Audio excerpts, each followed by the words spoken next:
राधे राधे दोस्तों, आज हम आपको सुनाएंगे गणगौर व्रत की कथा। अगर आप हमारे चैनल पर नए हैं तो प्लीज़ हमारे चैनल को सब्सक्राइब करें, वीडियो को लाइक करें और शेयर करें। एक बार माता पार्वती और भगवान शिव कैलाश पर्वत पर बैठे हुए थे। तभी जो चैत्र माह के शुक्ल पक्ष की तृतीया का दिन था। माता पार्वती ने भगवान शिव से कहा कि हे प्रभु, मुझे आज्ञा दो ताकि मैं नदी में स्नान करके जो अपना गणगौर का व्रत कर सकूं। तभी भगवान शिव ने माता पार्वती को आज्ञा दे दी कि जाओ पार्वती और अपनी पूजा करो। उसके बाद माता पार्वती भगवान शिव से आज्ञा लेकर नदी में स्नान करने के लिए गई और नदी में जाकर स्नान किया। स्नान करने के बाद माता पार्वती ने बालू रेत से जो शिवलिंग बनाया और उसका विधि विधान से पूजन किया। पूजन के दौरान ही पार्वती जी ने बालू रेत से ही जो भोग लगाया, जो उन्होंने पदार्थ बनाए थे भोग के लिए, उन्हीं से उन्होंने भगवान को भोग लगा दिया और 2 कड़ों का प्रसाद ग्रहण किया और बाद में प्रदक्षिणा आदि करके पूजा संपन्न की। देवी पार्वती के श्रद्धा पूर्वक पूजन से प्रसन्न होकर भगवान शंकर उस पार्थिव शिवलिंग में प्रकट हो गए, जो कि माता पार्वती ने बालू रेत से बनाया था। तब माता पार्वती को भगवान शिव उनकी पूजा से प्रसन्न होकर कहते हैं कि हे पार्वती, आज तुमने मेरी पूजा जो की है उससे मैं अत्यंत प्रसन्न हूँ और मैं तुम्हें वरदान देता हूँ कि आज के दिन जो भी स्त्री मेरा और तुम्हारा व्रत करेगी उसका पति चिरंजीवी और दीर्घ आयु होगा और सुखी जीवन वह व्यतीत करके अंत में मोक्ष को प्राप्त होगी। माता पार्वती को यह वर प्रदान करके भगवान भोले शंकर वहां से अंतर्ध्यान हो गए। पार्थिव शिवलिंग का पूजन संपन्न करते हुए जो माता पार्वती को लौटने में बहुत देर हो गई। अब पार्वती जी नदी से लौटकर भगवान शिव के पास आई तो वहां पर देव ऋषि नारद जी भी उपस्थित थे। भगवान शिव ने देवी पार्वती से उनके देर से लौट कर आने का कारण पूछा तो शिव जी के प्रश्न करने पर माता पार्वती ने कहा कि नदी पर जो उसे उसके भाई भाभी और कुटुंब परिवार वाले मिल गए थे, उन्होंने मुझसे दूध भात ग्रहण करने और विश्राम करने की हट करने लगे। वो इतने प्रेम से मुझसे बोल रहे थे तो मैं उनका आग्रह कैसे स्वीकार नहीं करती, इसलिए मैंने उनका आग्रह स्वीकार कर लिया और वहीं प्रसाद ग्रहण करके मैं आ रही हूँ। भगवान शिव तो लीला करने के लिए कहते हैं कि अच्छा, मुझे भी दूध भात का भोजन करना है पार्वती। तब शिव जी नदी के तट की ओर चल दिए। माता पार्वती अब मन ही मन भगवान भोलेनाथ से प्रार्थना करने लगी कि हे भोलेनाथ, मैं यदि आपकी अन्य पतिव्रता हूँ तो इस समय मेरी लाज रख लीजिए। हे नाथ, मेरे वचनों की रक्षा कीजिए। हे प्रभु, मेरे लाज रखिए, मेरी भक्ति की लाज रखिए। माता पार्वती मन ही मन जो इसी उलझन में उलझी हुई थी कि भगवान शिव के पीछे पीछे वह इसी उलझन में उलझी हुई चली जा रही थी कि नदी के तट पर उन्होंने देखा तो एक विशाल और भव्य महल उन्हें दिखाई दिया। महल में प्रवेश करने पर माता पार्वती के भाई भाभी आदि सभी कुटुंब परिवार सभी वहां पर उपस्थित थे। उन सभी ने भगवान शिव का भव्य रूप से स्वागत सत्कार किया और नाना प्रकार से उनकी स्तुति करने लगे। उनके आवो भगत से प्रसन्न होकर भगवान शिव ने 2 दिन तक उस महल में निवास किया।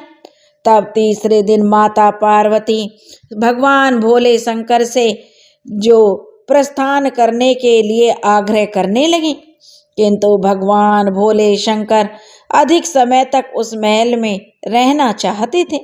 इसलिए माता पार्वती ने सोचा कि वे अकेले वहां से चली जाती हैं।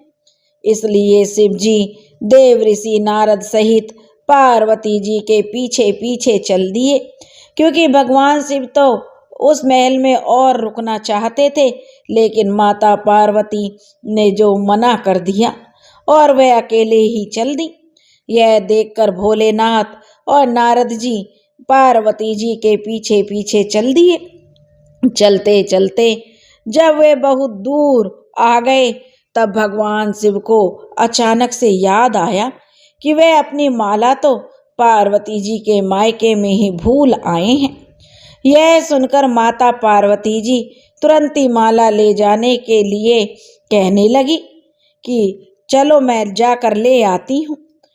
आपकी माला मेरे मायके में रह गई है, तो मैं वापस जाकर उसे ले आऊंगी। तब भगवान शिव ने माता पार्वती को रोकते हुए कहा कि रुको पार्वती, तुम्हें जाने की जरूरत नहीं है। देव ऋषि नारद जी को माला लेने के लिए मैं भेज देता हूँ। देव ऋषि नारद जी मेरी माला वहां से लेकर आ जाएंगे, क्योंकि तुम चलते चलते थक गई हो और तुम्हें विश्राम की आवश्यकता है। तब तक हम और तुम मिलकर विश्राम करते हैं, तब तक देव ऋषि नारद जी हमारी माला ले आएंगे। अब देव ऋषि नारद को माला लाने की आज्ञा देकर भोले शंकर जी जो नदी के तट पर पहुंचने के बाद वहां पर विश्राम करने लगे। अब जब नारद जी माला लाने के लिए उसी नदी के किनारे पर पहुंचे जहां पर वह भव्य महल बना हुआ था, तो वे वहां जाकर क्या देखते हैं, वहां कोई महल नहीं था, क्योंकि भगवान शिव और माता पार्वती विश्राम करने के लिए एक पेड़ की छांव में बैठ गए थे। अब देव ऋषि नारद जी बड़े अचंभित होकर देखने लगे कि यहाँ पर तो बड़ा ही भव्य महल था, जिसमें हमारी बड़ी आबो भगत की थी, बड़ा ही आदर सत्कार हुआ था। लेकिन यह क्या, अब तो यहाँ पर कुछ भी नहीं है। वह महल आखिर कहाँ चला गया? अब तो उस स्थान पर जो महल था, जहाँ पर एक बड़ा गहरा वन था, जिसमें तरह तरह के हिंसक पशु जीव जंतु विचरण कर रहे थे। यह भीषण दृश्य देखकर देव ऋषि नारद का जो अचंबा बढ़ता जा रहा था, यानी उनकी हैरानी बढ़ती जा रही थी, वो तो बड़ी दुविधा में पड़ गए। फिर विचार करने लगे कहीं वह किसी गलत स्थान पर तो नहीं आ गए। किंतु भगवान शिव की लीला से उस स्थान पर भीषण बिजली क्रौंधी, जिससे देव ऋषि नारद को एक वृक्ष पर भगवान शिव की माला लटकी हुई दिखाई दी। देव ऋषि नारद ने उस माला को उस पेड़ से उतार लिया और लेकर भगवान शिव के पास चले दिए। जब वे भगवान शिव के पास पहुँचे तो उन्होंने अपने आश्चर्य का, जो कि हैरानी करने वाला था, कि जहाँ पर नदी थी, जो महल था, वहाँ पर अब उन्हें कुछ नहीं मिला। तो यह पूरी कहानी उन्होंने भगवान शिव को कह सुनाई। देव ऋषि नारद ने भगवान भोलेनाथ से कहा कि हे भोलेनाथ, यह आपकी कैसी विचित्र लीला है। उस स्थान पर ना तो वह भव्य महल था और ना ही माता पार्वती के कुटुंबजन परिवारजन थे, वहाँ पर तो कोई नहीं था। माता पार्वती के भैया भाभी कुटुंबजन परिवार का वहाँ पर नामो निशान तक नहीं था। वहाँ तो हिंसक पशुओं से युक्त एक घनघोर वन में वह स्थान परिवर्तित हो चुका है। लीलाधर, कृपया मेरे आश्चर्य का निवारण करें। नारद जी को आश्चर्यचकित अवस्था में देखकर भगवान शिव धीरे धीरे मुस्कुराते हुए बोले, हे देव ऋषि नारद, यह मेरा कार्य नहीं है, यह तो देवी पार्वती की मायावी लीला है, जिसने आपको अचरज में डाल दिया है। यही आपकी हैरानी का कारण है। देवी पार्वती अपने पार्थिव शिवलिंग के पूजन को गोपनीय रखना चाहती थी, इसलिए उन्होंने सत्य छुपाया है। भगवान शिव के वचन सुनकर माता पार्वती ने कहा कि हे स्वामी, मैं किस योग्य हूँ, यह तो आपकी कृपा दृष्टि का फल है। भगवान शिव जी और देवी पार्वती की लीला को देखकर देव ऋषि नारद जी बोले, हे माता, हे जगत जननी, आप पतिव्रताओं में सर्वोच्च हैं। आपके पतिव्रत के प्रभाव से ही यह लीला संपन्न हुई है। संसार की स्त्रियों को आपके स्मरण मात्र से अटल सौभाग्य की प्राप्ति होती है। आपसे ही समस्त सिद्धियां उत्पन्न होती हैं और आप में ही वो विलीन हो जाती हैं। इसलिए आपके लिए यह लीला रचना क्षण भर का ही कार्य है।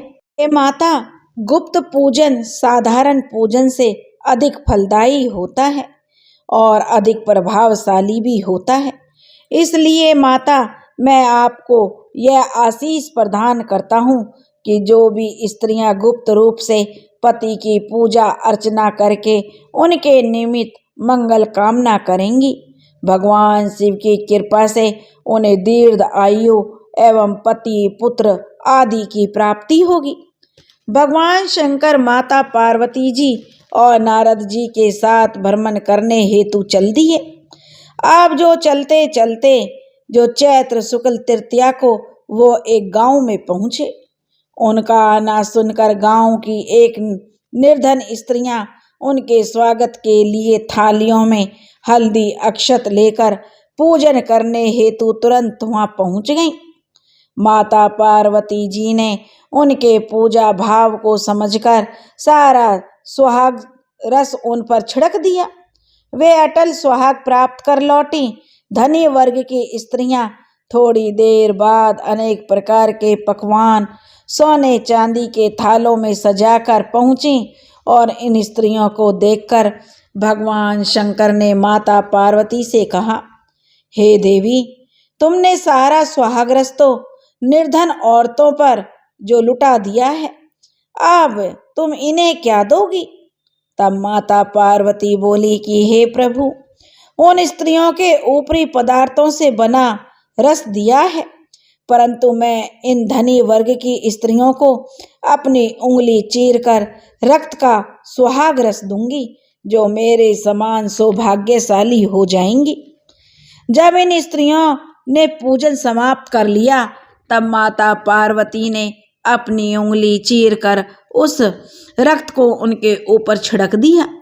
जिस पर जैसे छींटे पड़े, उसने वैसा ही सुहाग पा लिया। उसके बाद माता पार्वती अपने पति भगवान शंकर से आज्ञा लेकर नदी में स्नान करने चली गई। स्नान करने के बाद उन्होंने बालू की शिवलिंग की मूर्ति बनाकर पूजन किया, भोग लगाया और प्रदक्षिणा करके 2 कड़ों का प्रसाद खाकर मस्तक पर टीका लगाया। उसी समय उस पार्थिव शिवलिंग में से शिव जी प्रकट हुए तथा पार्वती जी को वरदान दिया कि आज के बाद जो स्त्री मेरा पूजन और तुम्हारा व्रत करेंगी, उनका पति चिरंजीवी होगा तथा मोक्ष को प्राप्त होगा। भगवान शिव तो वरदान देकर अंतर ध्यान हो गए। तभी से महिलाएं गणगौर व्रत विधि पूर्वक करने लगी।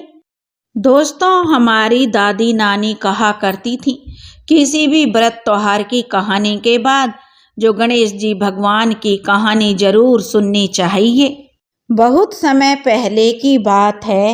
एक गांव में एक भाई बहन रहते थे। बहन का नियम था कि वह भाई का मुख देखकर ही भोजन खाती थी।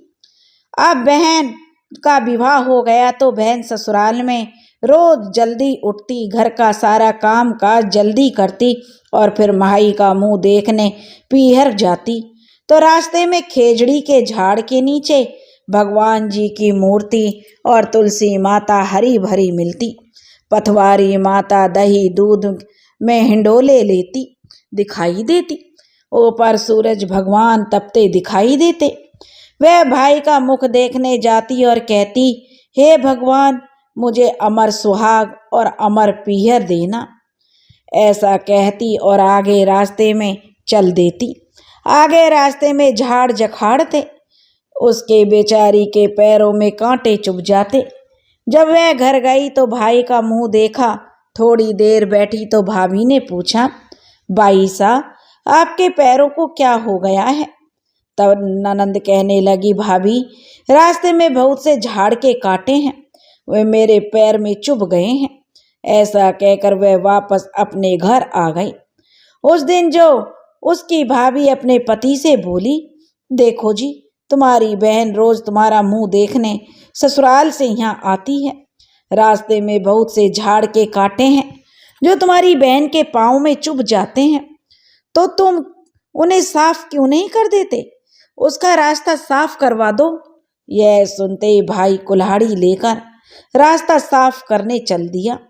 सारे रास्ते के झाड़ झकाड़ हटा दिए, जिससे विनायक जी पथवारी जी का स्थान भी हट गया। इससे भगवान अब उनसे रुष्ट हो गए। साफ सफाई करके जो बहन का भाई तो घर आ गया और घर आकर थोड़ी देर के लिए सो गया। वह सोता ही रह गया। फिर दूसरे दिन पत्नी ने अपने पति को मरा हुआ देखा तो वह रोने लगी। पत्नी को रोता हुआ देखकर गांव के सभी लोग इकट्ठा हो गए और अर्थी सजाकर उसके पति को ले जाने लगे। तो पत्नी बोली कि अरे थोड़ी देर के लिए रुक जाओ, अभी मेरी ननंद अपने भाई का मुख देखने के लिए आती होगी। उसका तो नियम है, वह भाई का मुख देखे बिना भोजन नहीं खाती। गांव के लोग बोले कि वह अपने भाई का आज तो चलो मुंह देख लेगी, लेकिन कल किसका मुंह देखेगी? परंतु एक बुजुर्ग आदमी कहने लगा, अरे भाइयों, ठहर जाओ थोड़ी देर। बहन है, उसका भाई मर गया है, उस बेचारी पर क्या बीतेगी। आज तो उसे आखिरी बार अपने भाई का मुख देख लेने दो। थोड़ी देर ठहर जाओगे तो क्या बिगड़ जाएगा? उधर बहन रोज की तरह अपने भाई का मुख देखने के लिए अपने घर के काम जल्दी से निपटाकर अपने घर से चल दी। अब उसे जब चल दी तो उसने रास्ता देखा। रास्ता उसे साफ दिखाई दिया।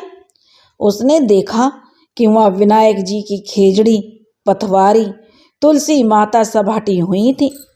तब उस बहन ने सबसे पहले खेजड़ी की डाली रोपी, 7 कंकड़ लेकर पथवारी माता बैठाई, तुलसी माता रोपी और विनायक जी को पुनः स्थापित किया और सबके पैर पकड़कर सबसे माफ़ी मांगने लगी और बोली, हे भगवान, मुझे अमर सुहाग और अमर पीहर का सुख देना।